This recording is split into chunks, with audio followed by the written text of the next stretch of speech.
Hey y'all, this is Kim with Creative Escapades, and today I'm going to be working on this paper mache pumpkin that I did a acrylic pour on in a previous video. Did it all in metallics, and I want to add some embellishment to this. So I have these flat back acrylic crystals. They're little round tiny ones, and I think this will work, but I'm not really crazy about just the clear on there because don't think that it really adds anything to it. If it enhanced the color of the pumpkin, then I would go with it, but I think what I'm going to do is use some alcohol ink mixed with 91% alcohol and try to dye some of these a orange. I think that would really dress it up. So I have put some of these into a little bowl and added the alcohol ink and a little bit of the 91% alcohol, and it looks like they're going to take the color pretty good. So I'm going to mix up a bit more of this and then dry, and then we'll start adding them to the pumpkin. So I also decided to add a little bit of Colour Arte luster pigment in Golden Autumn to this, just to give it another element of color, and it also has a very shimmery look, so I think it will really enhance these little beads even more.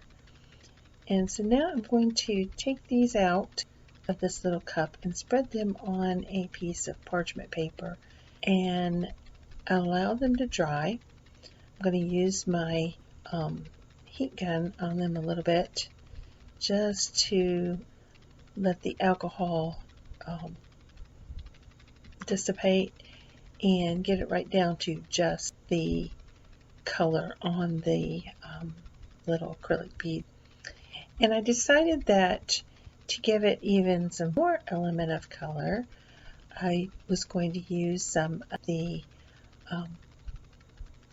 Golden Autumn pigment in with some alcohol, and where I plan on placing the little acrylic beads, I'm going to paint a little bit of this Golden Autumn down the sides of the pumpkin. And I think that once I put the bead on top of that line of color, it will make it shine even more. It will enhance the underneath color as well, because the beads, while they're tinted orange, they're clear, a see-through, transparent, I guess is the word I'm looking for. So I think this will enhance that. So I'm gonna let this dry.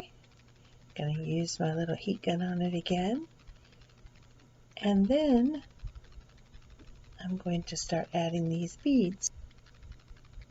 Needs a little bit more drying here,